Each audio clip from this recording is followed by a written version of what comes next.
کیا لوگ یہ خیال کیے ہوئے ہیں کہ صرف یہ کہنے سے کہ ہم ایمان لے آئے چھوڑ دیے جائیں گے اور ان کی آزمائش نہیں کی جائے گی؟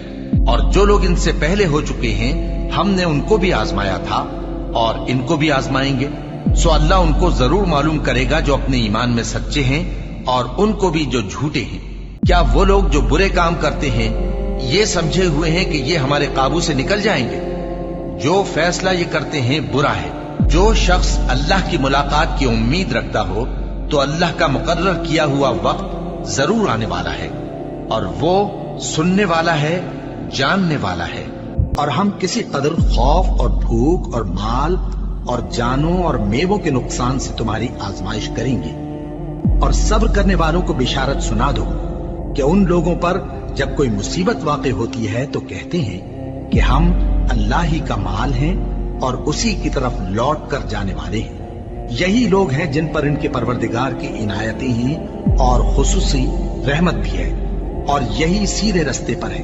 اور اے پیغمبر، ہم نے تم سے پہلے کسی آدمی کو بقائے دوام نہیں بخشا، بھلا اگر تم مر جاؤ تو کیا یہ لوگ ہمیشہ رہیں گے؟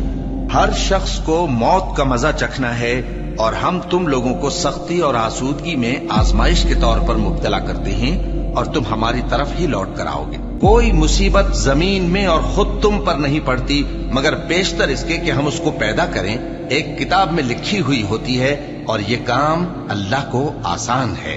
تاکہ جو فائدہ تمہیں حاصل نہ ہو سکا اس کا غم نہ کھایا کرو، اور جو تم کو اس نے دیا ہو اس پر اترایا نہ کرو، اور اللہ کسی اترانے اور شیخی بگاڑنے والے کو دوست نہیں رکھتا جو خود بھی بخل کریں اور لوگوں کو بھی بخل سکھائیں۔ اور جو شخص روح گردانی کرے تو اللہ بھی بے نیاز ہے، لائق حمد و ثنا ہے۔ اور ہم نے تم سے پہلے جتنے پیغمبر بھیجے ہیں سب کھانا کھاتے تھے اور بازاروں میں چلتے پھرتے تھے، اور ہم نے تمہیں ایک دوسرے کے لیے آزمائش بنایا۔ کیا تم لوگ صبر کرو گے؟ اور تمہارا پروردگار تو دیکھنے والا ہے۔ اے اہل ایمان، تمہارے مال و جان میں تمہاری آزمائش ضرور کی جائے گی، اور تم اہل کتاب سے اور ان لوگوں سے جو مشرک ہیں بہت سی ایذا کی باتیں سنو گے، تو اگر صبر اور پرہیزگاری کرتے رہو گے تو یہ بڑی ہمت کے کام ہے۔ کیا یہ دیکھتے نہیں کہ یہ ہر سال 1 یا 2 بار بلا میں پھنسا دیے جاتے ہیں، پھر بھی توبہ نہیں کرتے اور نہ نصیحت حاصل کرتے ہیں؟ اور جو مصیبت تم پر واقع ہوتی ہے سو تمہارے اپنے کرتوتوں سے، اور وہ بہت سے گناہ تو معاف کر دیتا ہے۔ اور تم زمین میں اللہ کو عاجز نہیں کر سکتے، اور اللہ کے سوا نہ تمہارا کوئی دوست ہے اور نہ مددگار۔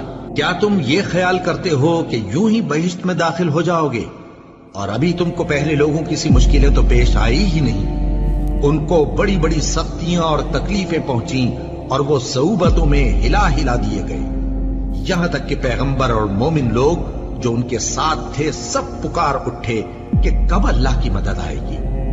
دیکھو، اللہ کی مدد عنقریب آیا چاہتی ہے۔ اللہ کسی شخص کو اس کی طاقت سے زیادہ کا ذمہ دار نہیں بناتا۔ اچھے کام کرے گا تو اس کو ان کا فائدہ ملے گا، برے کرے گا تو اسے ان کا نقصان پہنچے گا۔ اے پروردگار، اگر ہم سے بھول یا چوک ہو گئی ہو تو ہم سے مواخذہ نہ کیجو۔ اے پروردگار، ہم پر ایسا بوجھ نہ ڈالیو جیسا تو نے ہم سے پہلے لوگوں پر ڈالا تھا۔ اے پروردگار، جتنا بوجھ اٹھانے کی ہم میں طاقت نہیں اتنا بوجھ ہم پر نہ رکھیو، اور اے پروردگار ہمارے گناہوں سے درگزر کر اور ہمیں بخش دے اور ہم پر رحم فرما۔ تو ہی ہمارا مددگار ہے، سو ہم کو کافروں پر غالب کر۔